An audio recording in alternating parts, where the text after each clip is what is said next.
মেয়েদের ক্যারেক্টারটা যার কাছে নিরাপদ না, একটা মেয়ে সেই মেয়ের অবয়বটা যার কাছে নিরাপদ না, স্বাভাবিক কারণে বাংলাদেশের কোনো মানুষ বলেন তার কাছে নিরাপদ না।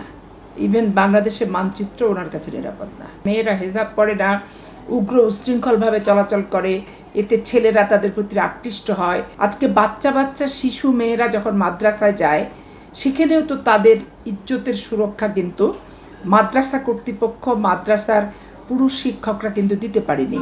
আসলে হয় কি, একটা রাজনৈতিক নেতার কোনো অপকর্ম ব্যক্তিগত পর্যায়ে থাকার একটা জায়গা থাকে, কিন্তু এই জায়গাটা আসলে ওনার ব্যক্তিগত জায়গার মধ্যে নাই। জিনিসটা পাবলিকলি হয়ে গেছে। পাবলিকলি হয়ে যাওয়ার কারণেই জিনিসটা সমালোচনা ব্যাপক আকার ধারণ করেছে।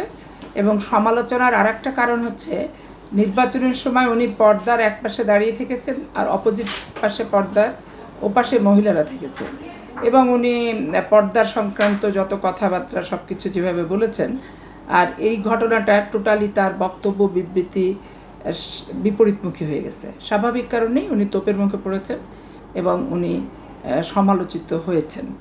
এখন একটা মেয়েকে, বাচ্চা মেয়েকে অ্যাবিউজ করা, ক্ষমতার দাপট দেখিয়ে, এমপিত্ব দেখিয়ে, তাহলে মেয়েদের চরিত্র যাদের কাছে নিরাপদ না, মেয়েদের ক্যারেক্টারটা যার কাছে নিরাপদ না, একটা মেয়ে সেই মেয়ের অবয়বটা যার কাছে নিরাপদ না, স্বাভাবিক কারণে বাংলাদেশের কোনো মানুষ বলেন তার কাছে নিরাপদ না।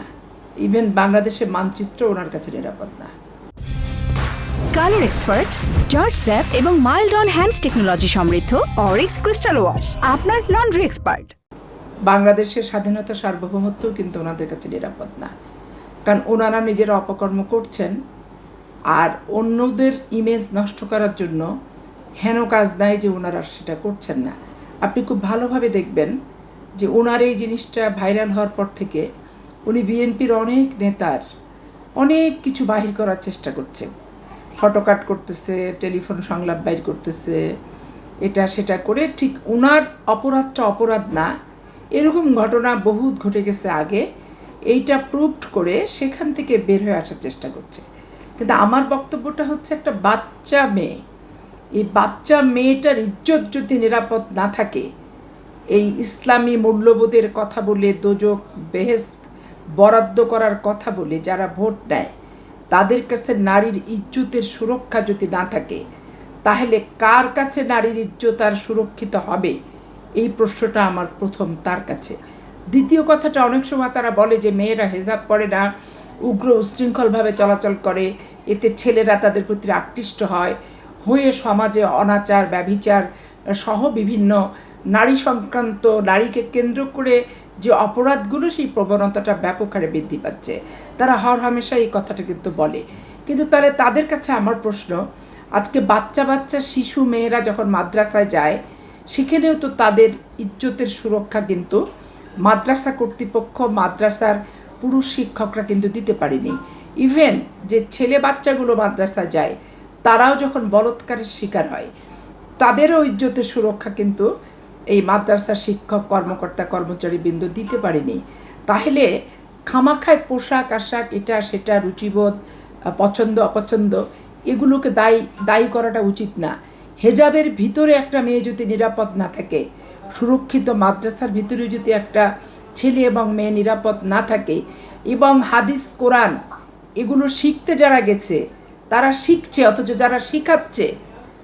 যারা শিখাচ্ছে তারাই তাদের সমস্ত কিছু হরণ করে নিয়ে নিচ্ছে, শিক্ষকের কাছে যদি নিরাপদ না হয়, তাহলে রাষ্ট্রটা তো একটা বিভীষিকার ভিতর থেকে এগোচ্ছে। এই ভয়ঙ্কর বিভীষিকা ধর্মের নাম করে, হেজাবের নাম করে, কোরআন শিক্ষার নাম করে, আলেম ওলেমা হাফেজ কারি হুজুর বানানোর নাম করে যে বিভীষিকার ভিতরে ধাবিত হচ্ছে, এই বিভীষিকার হাত থেকে মুক্তির পথ কি? আত্ম উপলব্ধি, অনুশোচনা, নিজেকে নিজের নিয়ন্ত্রণ করা এবং ভালো মন্দগুলো বুঝে মন্দ কাজটা পরিহার করা এবং ভালো কাজটা গ্রহণ করা।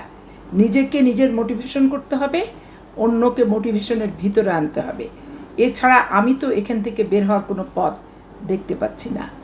এবং জামাত ইসলামের কাছে মেয়ে নিরাপদ, নারী নিরাপদ, মেয়ের ইজ্জত সুরক্ষা বলে যে সমস্ত জামাত ইসলামের মহিলা এমপি এবং নারী নেত্রীরা, ইসলামী ছাত্র সংস্থার নেত্রীরা, ছাত্রী সংস্থার নেত্রীরা বক্তৃতা দিয়ে বেড়ান, এই বক্তৃতার ভিতরে যে কত গলদ, কত বেফাস জিনিস আছে এবং কত অপ্রকাশিত জিনিস আছে, এখন ধীরে ধীরে কিন্তু সেগুলো বুঝতে পারা যাচ্ছে, প্রমাণ পাওয়া যাচ্ছে, প্রকাশিত হচ্ছে।